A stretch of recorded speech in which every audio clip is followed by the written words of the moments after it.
The Dance of Quantum Hearts. In the vast expanse of space, the military starship Ariadne glided through the cosmos like a finely tuned instrument, its sleek design a testament to human ingenuity. Cole Odell, a distinguished engineer at 32, stood at the docking bay viewport, his reflection merging with the approaching vessel. His dark hair, already graying at the temples, hinted at the countless hours spent unraveling complex engineering challenges. Clad in a crisp uniform adorned with the insignia of Earth's military engineering corps, he exuded an air of discipline and order. "Welcome aboard the Ariadne, Mr. Odell," Captain Sarah Morgan's voice rang out with the authority of a seasoned commander. "I trust your journey was uneventful?" "Exactly as calculated, Captain," Cole replied, offering a precise nod. He quickly shifted the conversation to business, eager to dive into the power grid issues that awaited him.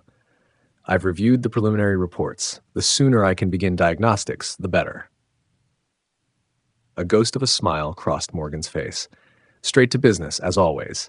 Your reputation precedes you, Mr. Odell. Follow me to the engineering bay, and we'll get you settled in." As they traversed the pristine corridors, Cole absorbed every detail with professional appreciation. The Ariadne was a marvel, one of the fleet's newest vessels, yet even the most advanced systems required maintenance. The power fluctuations reported could pose serious dangers if left unchecked. "Your quarters are on Deck C, Section 4, Morgan informed him as they reached the main engineering hub. "However, there's been a slight complication." Cole's stride faltered. "Complication?" "We have an unexpected passenger aboard, a Vidian female. Due to diplomatic protocols, we are required to accommodate her until alternative arrangements can be made." Cole frowned. "I don't see how this affects my assignment, Captain." "Space is at a premium, Mr. Odell. You'll need to share your quarters." "Share with an alien civilian? That's completely against protocol," he protested. "These are unusual circumstances. The Vidians are a newly contacted species, and maintaining good relations is crucial," Morgan replied, her expression tightening. "Besides," she added with a hint of amusement, "it's temporary." Before Cole could voice further objections, the engineering bay doors slid open, revealing a vast room humming with energy. Banks of computers lined the walls, and conduits crisscrossed the ceiling. At least here, everything made sense. Numbers, equations, power flows, problems he could solve. "Get settled in and review the systems," Morgan instructed.